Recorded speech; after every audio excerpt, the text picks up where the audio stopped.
Everyone has a dream. The one thing they want to mark off their to-do list before they check out. For these two cycling enthusiasts, that dream is to ride the mountains of the Tour de France. That dream is about to become a reality. An opportunity to hang with the team at this year's Tour de France is in their sights. But before they can cash in on the cyclist's dream, they must first survive the nightmare of riding the Tour de France's most punishing stage. It's getting a little bit scary now. Welcome to Club 1080's Livin' the Dream.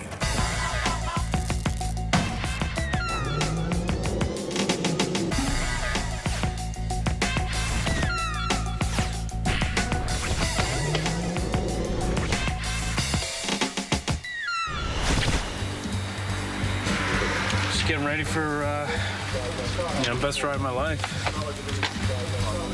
I feel completely prepared. I mean, I did just about everything I could over the last 6 or 7 weeks to get myself ready. It's gonna be sick. Stage 16 of the Tour de France, arguably the hardest day of the 3-week event. In a few hours, the mountain stage will be flooded with team riders, staff, and race officials. Joe Prano and Adam Austin are not professional cyclists, and yet they're setting out to climb more than 80 miles of mountainous hell.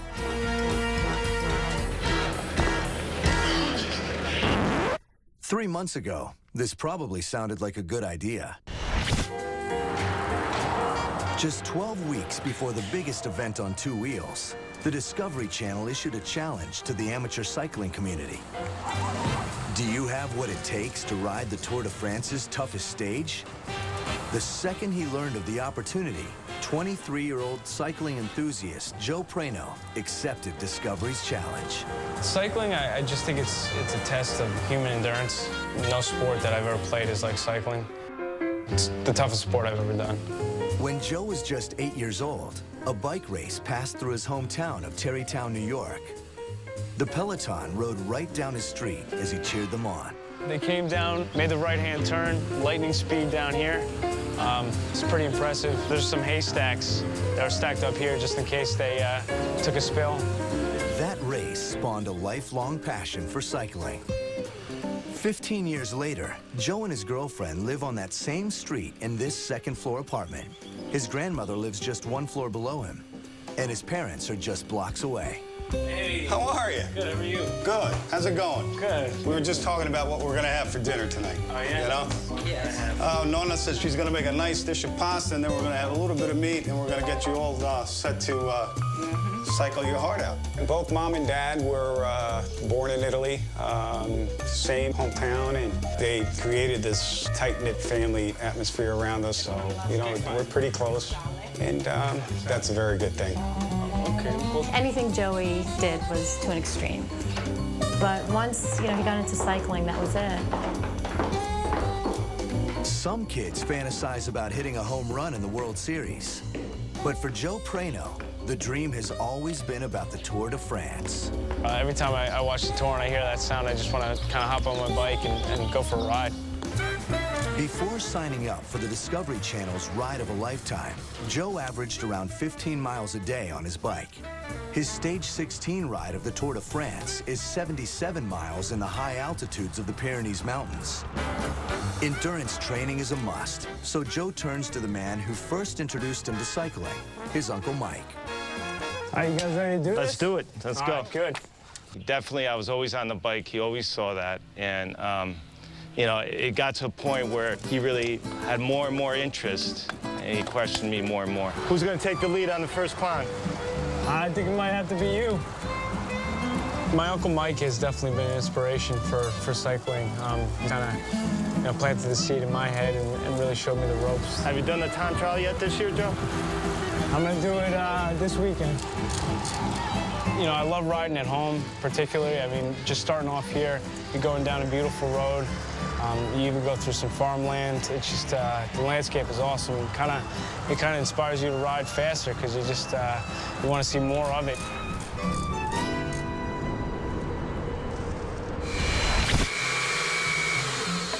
I really like protein shakes in the morning.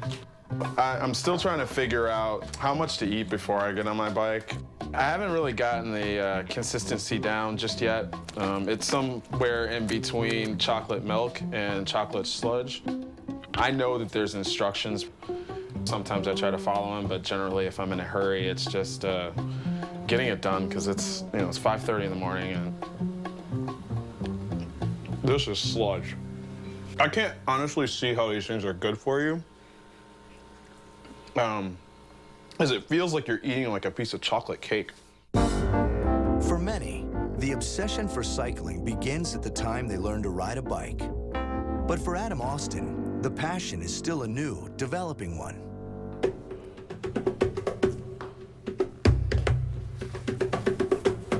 When I first started riding and watching cycling on TV, I really got into the Discovery team, obviously, with Lance Armstrong, and I know every single person on that team and all of their strengths and really follow them. At 6'1" and 235 pounds, Adam is considerably larger than the average cyclist. I definitely don't have like the cyclist frame, but that's part of the challenge for me is, why can't I do it? 3 times a week, Adam makes a 12-mile ride across the flat roads of the nation's capital. His Tour de France climb will require him to ride further in one day than he is currently riding in a week. The Pyrenees and the Alps, that's like the apex of cycling. I'm out here climbing anthills. Being a novice and just really getting into this sport was really hard because I've had problems early on with asking people for help, and I don't like reading instructions. So those are probably the 2 things that certainly didn't help me when I got involved in this sport. I was buying like a mountain bike helmet when I was riding my road bike. And so those things I really had to figure out on my own. I try to simulate as much race conditions as I can, I know it's just my ride into work, but I really take it serious. I'm very deliberate because it's the part of the day that I have the most control over and probably the part of the day that I enjoy the most. While cycling is still a new endeavor for Adam, athletics are not. From an early age, Adam's parents nurtured his natural athletic abilities. I've never seen anyone that liked everything. Yeah. Just every sport there was. He played, and if he played it good, fine. If he didn't, he still loved it. It's been only a week since Adam heard he would live out the cycling dream of riding in the Tour de France. It's like playing in the Super Bowl for your favorite team. Yeah, it really is. This is a monumental task, I asked him flat out, hey, can you do this? You're not gonna get up to a hill and just, but he's not a quitter, I'm completely humbled. I'm just Joe Blow off the street who likes to ride his bike. Thinks he can do the tour, a couple stages of the Tour de France. He's got the heart and skill, and he's a jewel. And I'm not just saying just because he's my son. In less than 2 months, Joe and Adam's dream of riding a stage of the Tour de France becomes a reality. Before they leave, Discovery Channel will equip them with every tool necessary to help them accomplish their dreams. In the sport of cycling, the brand name of Trek is a hallowed one. For the past 15 years, their machines have redefined the capabilities of a bicycle and helped Lance Armstrong win 7 Tour de France titles. Though Joe and Adam don't know it yet, Trek will offer them a key tool for their Tour de France ride and an inside look at one of the most confidential industry secrets. I'm Derek Doyle. I'm Adam. Adam, good to meet you. Yeah. How are you, Joe Prano? Joe, great to meet you. Nice to meet you. Glad to have you on here. Aside from the Trek employees themselves, very few people have entered into the actual carbon lab where the bikes are constructed. Here we have a couple team frames that we're going to be sending to the Discovery team. And the frames are the same ones that we make for the consumers. As you can see, this is our new Madone. Wow. That's incredible. Yeah, it's like a fraction of that plastic frame. Yeah. Because the Madone has not yet been released to the public, Trek takes every precaution in keeping the production process of this new revolutionary bike under wraps. Only after signing a confidentiality agreement can Joe and Adam enter this highly restricted area. Carbon fiber comes on large rolls, so they get from that to the frame. It's crazy. Carbon fiber allows Trek to produce one of the lightest bikes ever created. Here's the preform as it's cut out. The Madone frame weighs in at just 2.3 pounds. She's taking an aerospace epoxy adhesive, applying it to all the joints. And the material's ultra-light weight is only rivaled by its durability. Molded carbon, when designed correctly, is even stronger than steel. The molding process is a... Hey guys, this is pretty top secret stuff. I'd prefer that you not film in this area. Okay, so guys, let me show you what's going on here. Even in these late stages of fabrication, weight remains a primary focus for the bike's production. Everything from the paint to the decals are created from lightweight substances to keep the Madone as light as possible.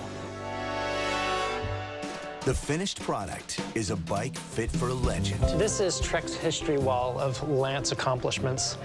All of these bikes are actually Lance's bikes. This one is from the first year that Lance won the Tour in '99. This frame is about 3/4 of a pound heavier than what we end up with 7 years later. This is like the evolution of Trek bikes. This frame in particular has a pretty interesting story. At the end of 2002, we asked the team to send both of Lance's bikes over to the US, but unfortunately only one bike arrived, so the other one was just lost in shipping. Really? We didn't really know where it was. We finally got the bike back, and then when we built all of this facility, the bike was lost again. It was in the trash. It's a nice bike to find in the trash. Yeah. It looks like it's moving fast, sitting still. Hi, guys. Hi. I'm Tyler Pilger. Tyler, I'm Adam. Bike product manager. Joe Prano, nice to meet you, Joe, Tyler. nice to meet you. We're going to talk about our new Madone. All of our new, what we call our fuselage, our fork, our frame, and our seat mast system are about 1/2 pound lighter than the previous versions, which is really, in a road bike, to lose 1/2 pound these days is pretty incredible. If you look at the bike behind you, that's the new Madone 5.2. Can I take one home? Well, that's probably a good question. What if this was your bike? If that was my bike. Oh, man. Well, they are your bikes. What? Yes? Are you kidding? Oh, man. Oh, that is incredible. Oh, wow. Look at this thing. See how light it is? Yeah, it's like, I mean, I could hold it like in my finger and it just... That sounds about right. You guys are the first to have production bikes. The dealers will ride them for the first time a week from tomorrow. That's awesome. Congratulations. Thanks, Thank no, you. thank you. This will help go a little bit faster up the mountains, huh? Yeah, definitely. Few have ever seen the inner workings of the Trek facilities like this. With the all-new Madones now in their possession, Joe and Adam have less than 2 months before their Tour de France ride. Both riders know that their training regimen cannot be limited to physical workouts. Mental preparations are just as important, if not more so. As Joe and Adam leave Trek, they fly directly to Madrid, Spain, to meet with one of the greatest minds in the sport. Hey, guys. Hey, Johan. Hey, how are you? Joe Prano, nice to meet you. Nice to meet you. Yeah, How are you? I'm Adam. Awesome. Nice to meet you, Adam. It's nice to meet you. Johan Bruneel is one of the most prominent names in cycling. His legendary status came during his current tenure as Discovery's Director Sportif, cycling's equivalent to a head coach. All 7 of Lance Armstrong's Tour de France victories came in the slipstream of Bruneel's masterful direction. Now the gifted cycling strategist will share his wisdom with Adam and Joe. The closer it got to actually meeting Johan, I was definitely building up a lot of nerves. I kind of wanted to, let him know that I knew a lot about cycling, at the same time show the respect that I know he's, the god of cycling right now. And once we sat down and talked, we really got a flow going. So, 5 weeks, 6 weeks? Just about, yeah. Yeah, you guys have to be in France and ready to go. So tell me a little bit, what kind of training have you been doing? As far as training, I just gotta, at this point, when I found out that this was gonna happen, I started doing like hill repeats and try to do 30 miles a day, but I know that... 30 miles a day? Yeah, but in the next month, I'm gonna be kicking that, double that up. Yeah, I know. It's not enough. How about you? I mean, I work during the day, so I generally ride my bike in the morning and I ride my bike home at night. Like on the weekends, I try to get out. You go to your work with the bike? How far? It's about 12 miles in, about 12 miles home, so total about 24 miles or so. You have to increase. Knowing that you're going to challenge, I mean, some serious hills.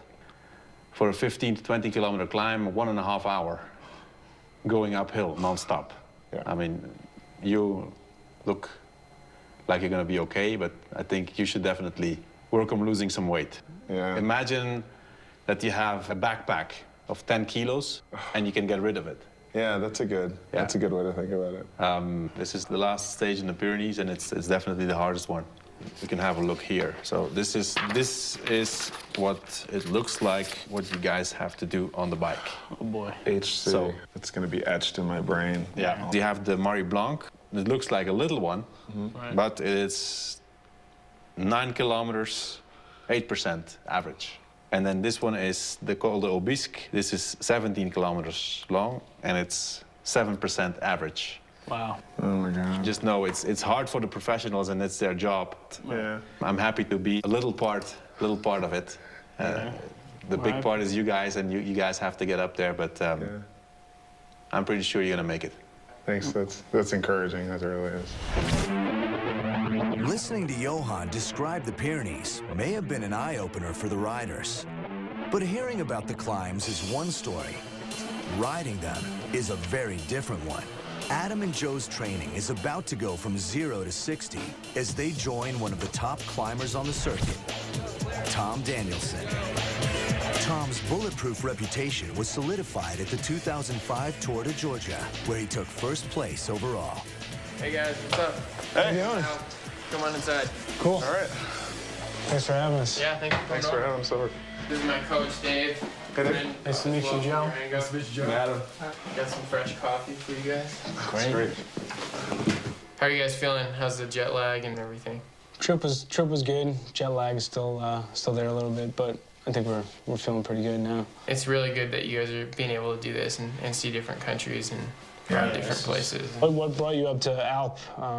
You know, some of the guys are down in Girona. Well, I originally lived in Girona for 2 years, and the end of last year, I just came up here training before the Vuelta a España, and there's enormous mountains every direction you go, and you can do hundreds and hundreds of climbs, 20 kilometers, 30 kilometers long. And so my wife is a professional mountain biker, so she can ride the mountain bike trails, whereas in Girona there weren't as many. So, all right, guys, I'm just having an easy day today, so I'll take you guys on a nice spin through some of the roads that I train on, and hopefully you enjoy it.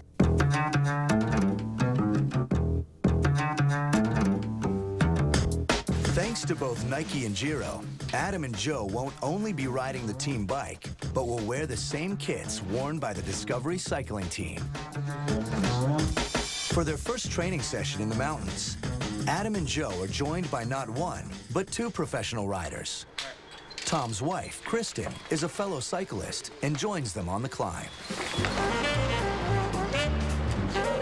Dust. And the pavement is quite bad here, too. Yeah. It's slower, Right. Earlier in the race, like when the attacks are going or the pace is really high, we go through a lot of small towns. This would be typical. We'd come flying down here and then a hard left, and then the whole peloton would blow all apart, and then everyone has to chase and come back together, and it's just kind of a race within the race, As the riders climb, the increasing altitude greatly reduces the number of oxygen molecules they can take in per breath. They will feel the effects in their respiratory systems, as well as in their muscles, which will tire without proper oxygen levels. If you're not used to training at altitude, it's quite a shock to your body. When I'm climbing at home, I'm short of breath, and stick me in an area with less oxygen, it's going to be even that much harder. How you feeling, Al? Out of breath. I just don't feel like I can breathe. Yeah, I'm gonna check the altitude now, see what we're at. Yeah, I mean, we're at 3,500 feet, so. Yeah. It's weird. It's like you take a breath and you think that you get what you normally do, but it's like half you can of it. tell, like, the moment you breathe in, that it's like, it's different, you know? Yeah.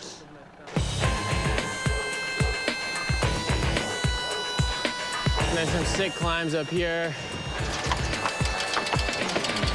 And now we're in France. Oh, wow. This is a lot tougher than I thought. I mean, it's really hard to breathe. Kind of hard to talk, too. You guys are getting some good before shots, 'cause I'm gonna be much better at this in about 6 weeks. How's it going? It's going up. You're doing awesome. Thanks. It's not easy. Sometimes, too, it's good, like, to change, like, when it gets steep, you know, get out of the saddle. Okay. And then kind of alternate in the saddle, out of the saddle. Adam's struggle on his first major climb exposed an area he needs to significantly improve on. Good job. Thanks. Thanks for the tips down there. Physical conditioning could pose a serious threat to his overall success during the Stage 16 ride. It's funny, Johan was like, I was talking to him about training, and he's like, climbing. He's like, just imagine yourself with a backpack with about 15 pounds in it right now. Yeah. Imagine yourself training with it. And he's like, imagine just dropping that backpack and how much better you'll feel. Yeah. Like, yeah. Yeah, all of us, it's always a constant struggle with you know, we try to have the most amount of power as you can with the least amount of weight. Right. Yeah. For me, the best thing has been to train a lot and eat a lot. If you guys want to ride more, you guys can ride more. That's no problem with me. For me, I mean, this would be like a pretty good day for me. Like, I think about this point, I'd be about ready to start rolling back. I don't want to get too far away from home usually. Maybe I'll take you guys a different way back home. Like I said, today's just a super easy day for me, so yeah. It's a lot harder when you can't breathe. Got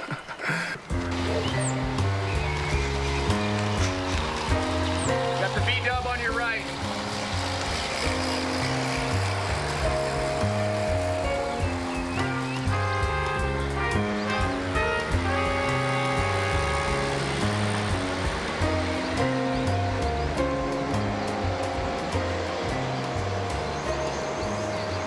All right, guys, it was great riding with you. Yeah. Awesome job. Thanks. Yeah. You guys are really impressive coming over here. It's been great spending the time with you guys, and I'll take that motivation to the Dauphiné and hopefully represent the East Coast there. Yeah, Nice. yeah, that'd be good. Awesome. Yeah, thanks for taking us out. Yeah, Really- no problem. Really enjoyed it out here. Yeah, it was great.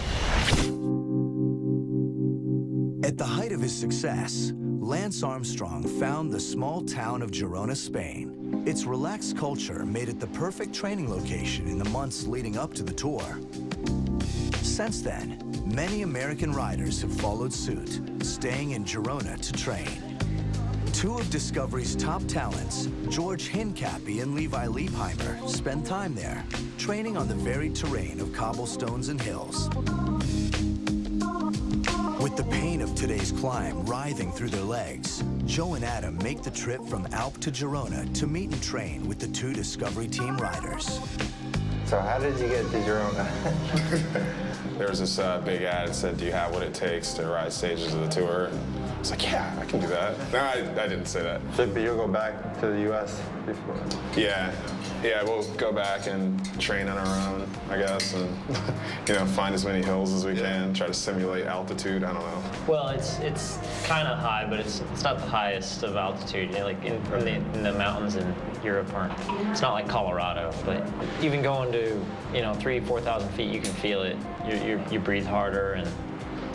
You can't go as fast, but it's like that for everybody. So. Well, one of my training focuses on dropping weight and because climbing mountains isn't easy, This is probably not the best for dropping weight, but cheers. Hey, that's all right.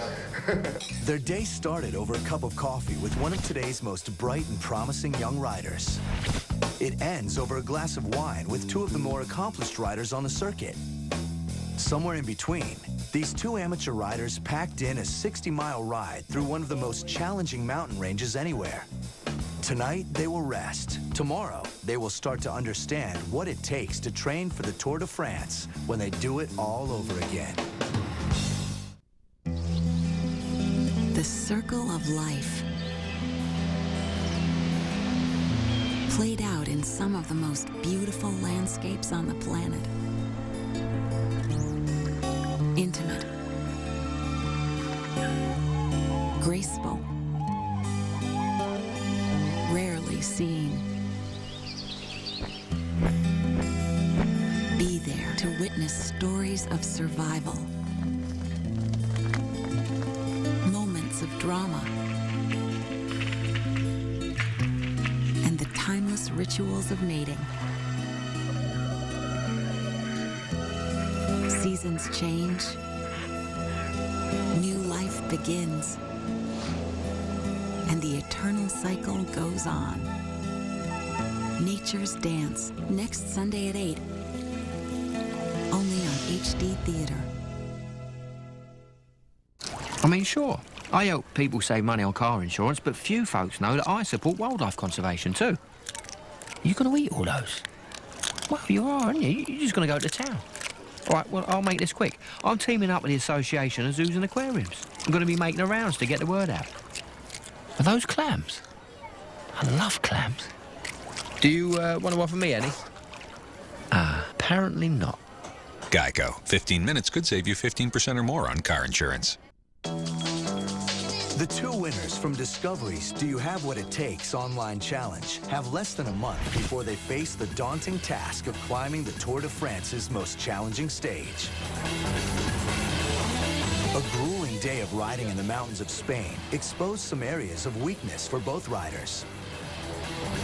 With less than a day to recover, they're back on their bikes to join two of Discovery's top riders.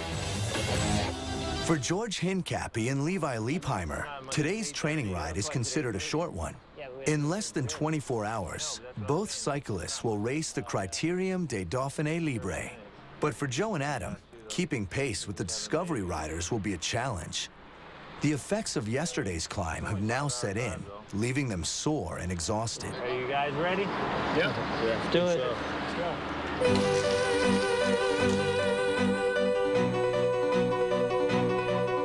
Our ride with George and Levi today was absolutely amazing. It was completely picturesque. We had everything from farmhouses to rolling hills to bales of hay. You know, I can see why these guys live here. Girona is just an amazing place. Getting a chance to be in Girona and having the opportunity to experience all this on my bike is an unforgettable experience. Just trying to refuel because I can feel that my body's drained.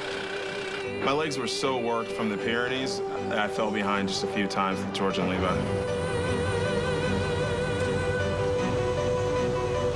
How you guys feeling? Pretty good. Yeah. A little drained from yesterday. Yeah. Yeah, the Pyrenees took it out of you? Yeah. It's a little easier to breathe down here. Yeah, a little more oxygen. Nice. That was fun. Good road. Until we got to some of the hills, it's kind of where I started to feel my legs a little bit from yesterday. And my back a little bit.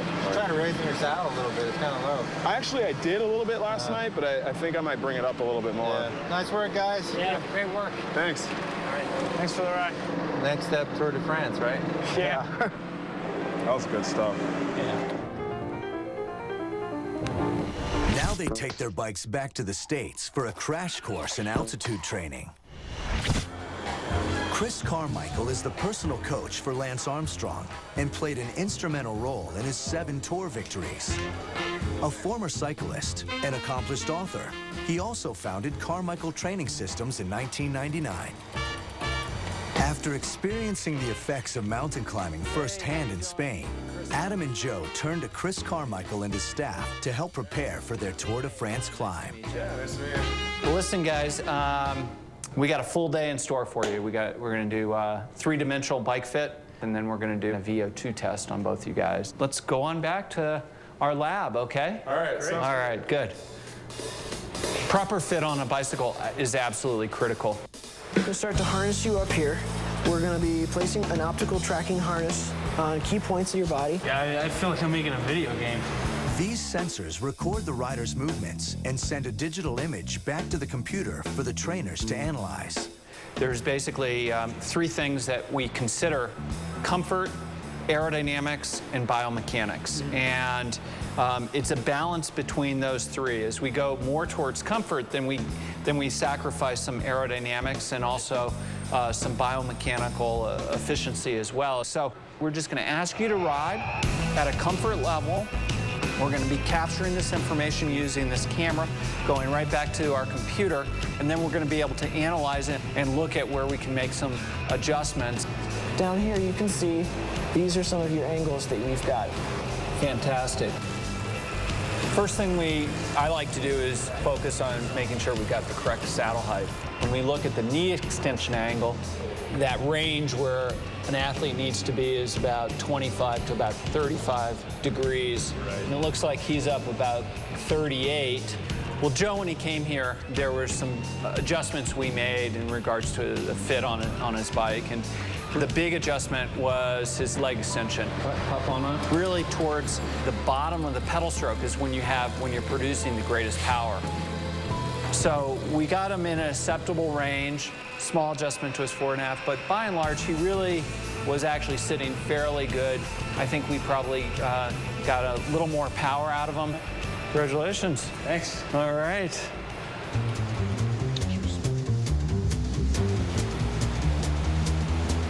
With Adam, he had a little bit of a swing at the bottom of his pedal stroke with his knee. What happens is there's a large amount of loss of energy. So we raised his saddle, so he's got a little more leg extension. With that, we also got a little more extension, arm extension as well, so that opens up his chest. Also means he can use his lower back and his hip muscles a little better. Now we've got you fit right on your bike. We're gonna go in and to our little shop of horrors over here, our human performance lab. From this information that we're going to collect, we'll be able to put together a training program to get you ready for the Col de Abyss. As Adam rides, this test will measure the amount of oxygen that his muscles use to produce energy at extreme workout levels. It's basically you versus the bike, you go until you can't go anymore, and it'll progressively get harder as well. The body's muscles rely on the oxygen consumed during periods of exertion. The more oxygen the body consumes, the more energy the muscles can produce during intense exercising. VO2 is still going up. You got a lot left. Come on, dig deep. Looks like it's going to be a pretty tough test, and I guess I get to know what's coming, you know? But it doesn't look like it's going to be easy, that's for sure. With training, they will be able to raise the maximum amount of oxygen they can consume, otherwise known as their VO2 max. This will play a key role in the Pyrenees, where high altitudes limit the amount of oxygen they take in per breath.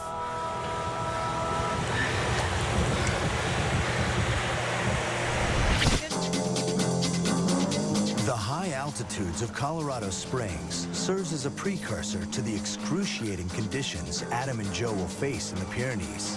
Tonight, they will fly to their homes.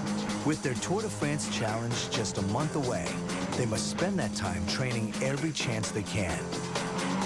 The next time they see each other will be in France, setting out to tackle stage 16, the Col de Abyss.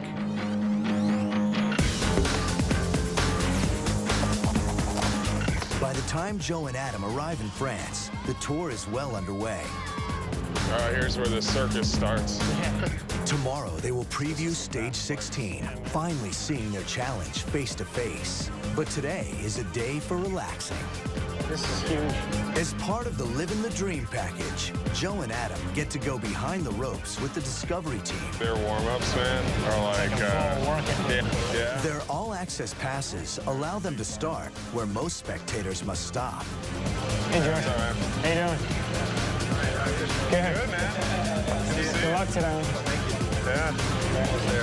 Yeah. Good trip so far? Yeah, it's been awesome. Yeah, it's been great. Yeah. So you got the tan lines going? Yeah, man. I've been on the bike a lot. Cool. All right. Good luck. Good luck today, yeah. Good hunt. How are you, man? Good, how are you? Good luck today. Coming right up on the start, man. It's right up there. It's right there. This is ridiculous how close. Yeah, I mean, they're weighing all the bikes right here. Here comes George. Yeah, I can't believe we were just having dinner with him and Ryan was in the month ago. I know. It's hard to believe that now we're watching him do his last time trial on the tour. Rip it up, George. As the race day winds down, Joe and Adam must put the excitement of the event behind them and focus on the real reason for their trip. The day before their climb, they will set out to preview Stage 16 and see the challenge that awaits them. My name's Doug Kirkby, and I'm a Trek travel guide, and I'm going to be providing support for Joe and Adam. Trek Travel is a travel company that is based around Trek bicycles. We cater for everything from people that want to ride 1 mile to 100 miles. And our trips are also divided into ones that go through the mountains, like what we're going to be doing here, and ones that are more casual. Tomorrow's going to be a big day. It's when you guys are going to be riding Stage 16 of the Tour de France. Today, the idea is to get you guys familiar, one, with the course, and two, the big climbs you're going to go over. Just to get to see the climbs before actually doing it, you know, you kind of felt like a pro rider with, you know, with your team manager in the car getting ready for the stage for the Tour de France. Previewing our first climb at San Martin, I was going back and forth between being, I can't believe I'm riding my bike here, and I was really battling some motion sickness. I mean, those tight turns going up that mountain, I was thinking, how am I going to do this on a bike? In the Pyrenees, you have the issue with animals, so you have lots of sheep and cows all over the course, and there's nothing that's going to stop them from coming on the course. It's getting a little bit scary now, but yeah. It's pretty intimidating when you look at the course on paper, but coming out here and getting a chance to see it, I mean, really puts it all into perspective. I mean, it's so massive. It's going to be a tough day. All righty, guys, we're at the top of the Col d'Aubisque, biggest elevation gain, and it's the one that's just going to keep going and going and going. 8, 9, 10%. And the following day, the riders come here. This is the finish. It's going to be an awesome day. Yeah, I'm pretty psyched. I can't wait to get here tomorrow. Pretty psyched about it, so it's gonna be an epic climb. Yeah, it is. You guys can have a good dinner, get some energy, get the rest, and then tomorrow morning we head out and we do Stage 16. Awesome. Good, man. Right on. The past 2 months have been a road that leads to just one destination. Tonight, Joe and Adam retire to their rooms, each passing minute bringing them that much closer to the defining moment of this journey. Come daybreak, they will mount their bikes and set off to climb 2 Category 1 mountains, and then finish with the Or Category Col d'Aubisque. The night before the actual riding of the stage, I was pretty nervous. You know, I'd close my eyes and kind of just see the undulating profile, you know, the big climbs, big dips, and I was very anxious and didn't sleep very well. It was really hard to get some good sleep the night before riding the stage, and my nerves were all over the place. It was like the culmination of everything that I had been training for, so it was a tough night and really hard to get prepared for.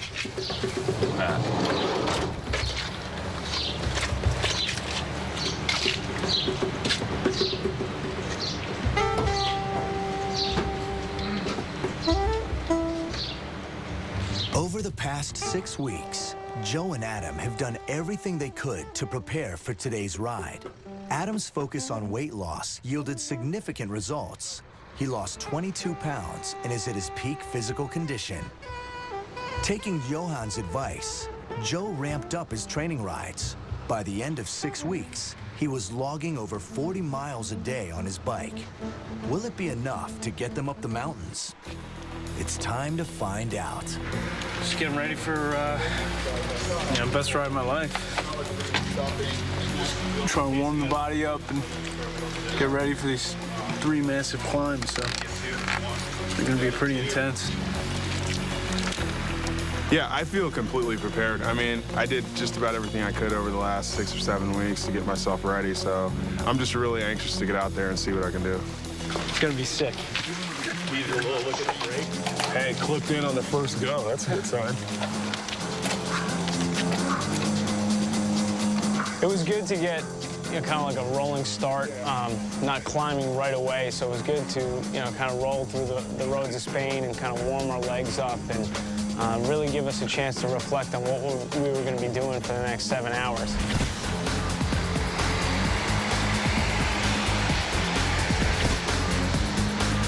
The road leading up to San Martin, you could kind of see a majority of the mountain that you're climbing. And just looking at it and starting it, you know that this is just the start of 3 major climbs you're going to be doing. Who doesn't like swears? Look at the cows. Just unreal, really. Yeah.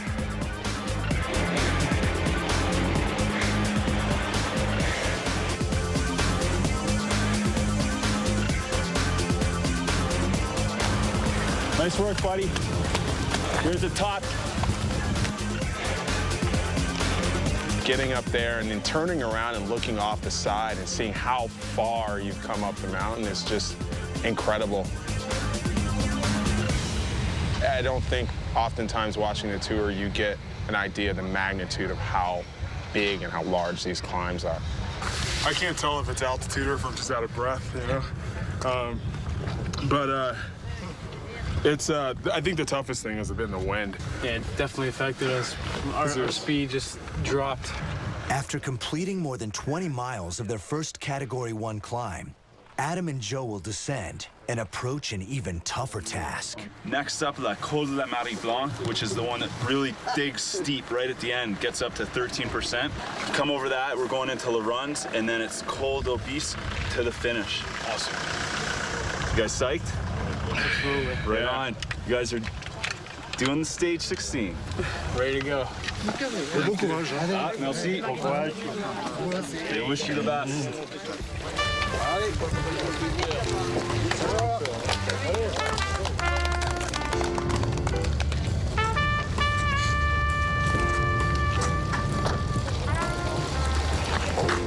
The descent off of San Martin really stressed me out quite a bit. There was some pretty heavy fog. The road was really slick.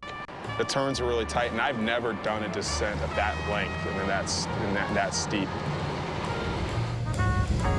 When I got to the top of San Martin and saw the descent below me, I knew I was just going to try to fly down it like the pros do. You know, I had been watching the pros in the Alps kind of taking the hairpin turns, and I couldn't wait to try, you know, my own skill, my own style, kind of flying down the mountain. It was a lot of fun descending.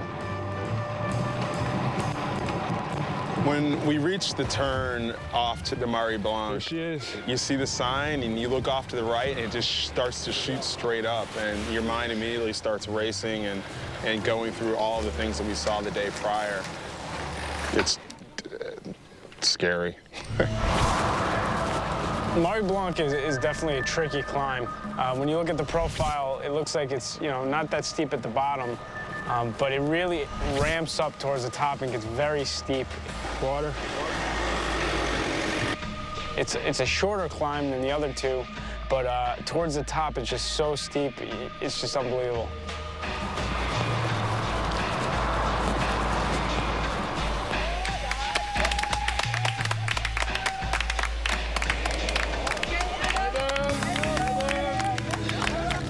Adam, how you holding up? Definitely cooked. I mean, it's taken just about everything I got just to stay on the bike. Do you think it's just, I can't even hold a straight line. And then it's so steep, I can't even bend down to get water. How many K off to the summit? They say you've got 2K to the top. Yeah, I mean, I think I can. It's gonna be hard to get clipped back in. Man, that's steep. I don't even like turning around.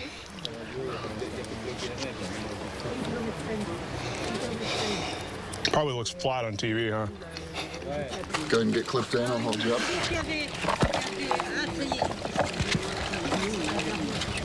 I got you. I got it. Thanks. All right. You got it.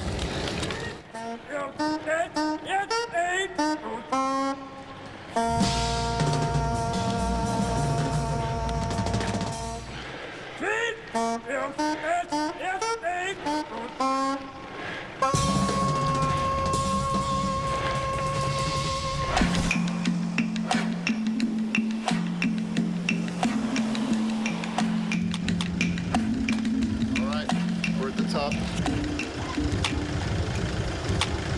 With the top of Marais Blanc, probably one of the hardest climbs I've ever done. It was very steep towards the top. It was definitely a very hard climb, and now we have the Abyss still, so I'm gonna try to conserve some energy going down the hill and eat a little bit and regroup and really hit the Abyss hard. Allez, allez, allez.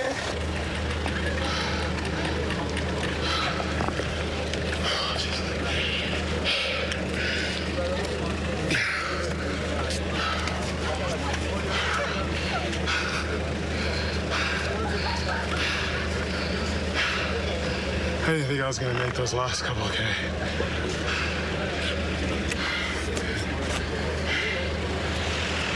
I don't know. I was a mess because I was disappointed. I really wanted to make it to the top, but physically I was just cooked. I was done. With Adam abandoning after the second climb, Joe will set out alone to tackle the last mountain, Col des Abyss. I have to cheer you from the car, man. I'm cooked. All right. Marie Blanc got me. That was tough, man. That was definitely one of the toughest climbs I've ever been up. Yeah. And now I have this. Good luck. Thanks. The professional winner of stage 16 finished the stage in 6 hours and 23 minutes. If Joe can continue this pace, he will finish just a half hour behind the fast pro time, an impressive feat for an amateur rider. The first 2K of the Col des Abyss, Joe was absolutely just flooring it. And I'm thinking to myself, hey, is he going to be able to hold this pace to the top? And I was just cheering him on. I mean, it was fun to watch.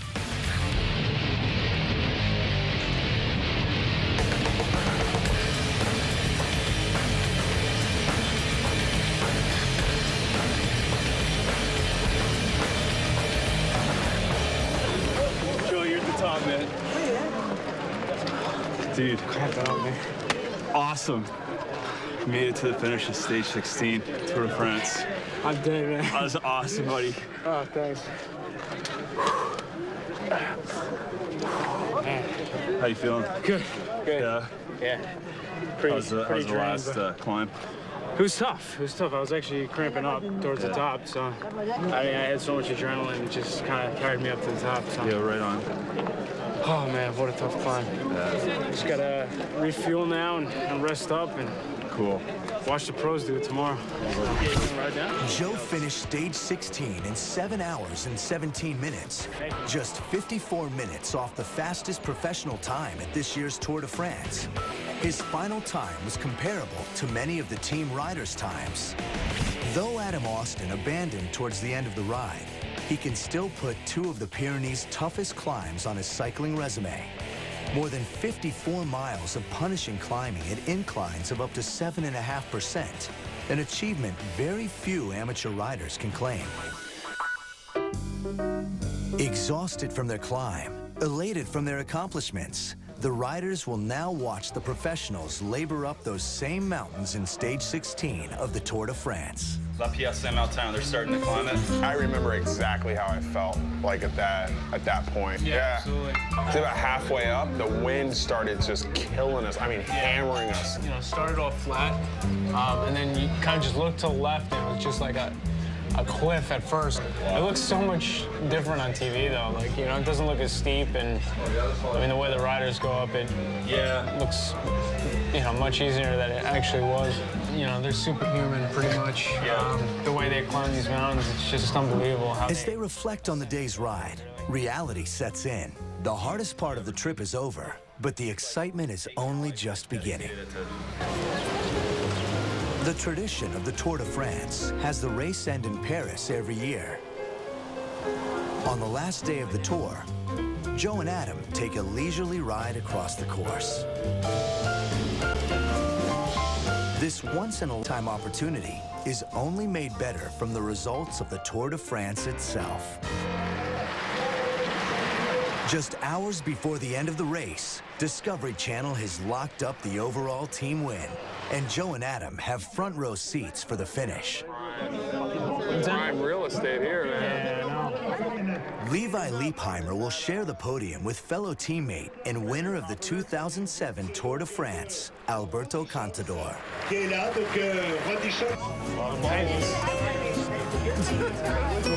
this has been amazing. This is the icing on the cake. Definitely. I mean, standing here at the finish and sipping champagne and... Can't beat it, really. No. Experience of a lifetime. Yeah. Cheers.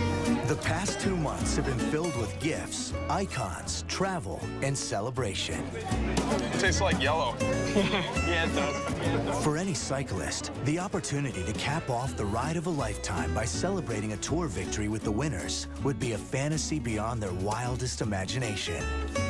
For Joe and Adam, it is a storybook ending to a dream made into a reality. This has just been a great experience all around. I got to live out my dream on the Pyrenees. I got inside the ropes at the TT, and now I'm here on the Champs-Elysees having champagne with the podium riders. This doesn't get any better than this. Thanks, Discovery.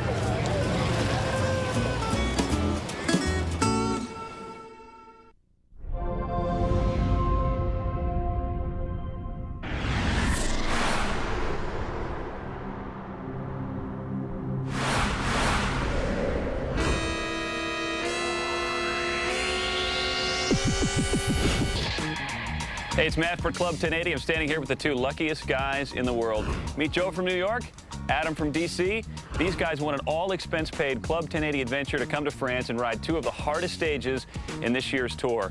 Now, you're a guy like a lot of guys watching. You're an amateur cyclist. You've done a little bit of racing. How hard have you prepped for this?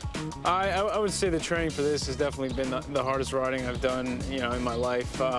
It's an opportunity of a lifetime, and I definitely want to be prepared for it. And the past couple of months have just been hard training and just kind of enjoying it, kind of living the life of a pro for a couple of months. And I know you're watching this, and you're jealous, because I would be jealous too. What you need to do is you need to go online, you need to enter to win these contests so you can win your own Club 1080 adventure.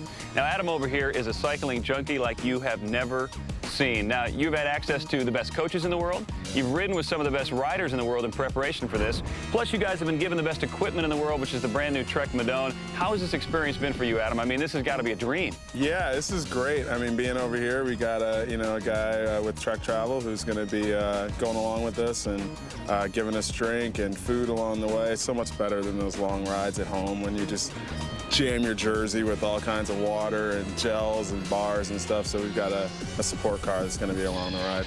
All right, speaking of support, we wanted to make sure these guys had every advantage possible. Take a look at this. This is the new Trek Madone.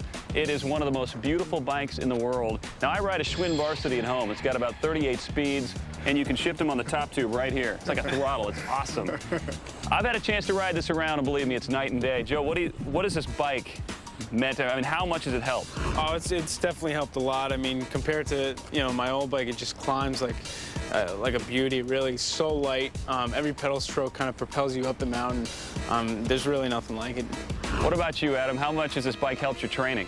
It's been great. I mean, it's kind of like going from driving like a Yugo to getting in a Ferrari and just taking off down the road. I mean, you just are surprised at how much faster you go and how much, a little bit easier it is to climb. Today's the big day. We're doing it stage 16. These guys are getting ready to go ride the stage. Unbelievable. It's 228 kilometers, which is roughly about 160 miles, something like that. 4 or 5 super hard climbs. We're going to try to catch up with you guys on the ride and at the finish. I'm going to be doing my own kind of tour. Obviously I'm in no condition to do this, but we're going to be going behind the scenes. We're going to meet some people along the roadway. We're going to have a little fun today. It's going to be kind of an offshoot of the Tour de France. Guys, all I can say is good luck to you. We'll be seeing you on the road. Appreciate it. There they are, Joe and Adam, our Club 1080 winners. Keep watching for more Club 1080 behind the scenes and check out club1080.com. And become a member. Join in Club 1080 only on HD Theater.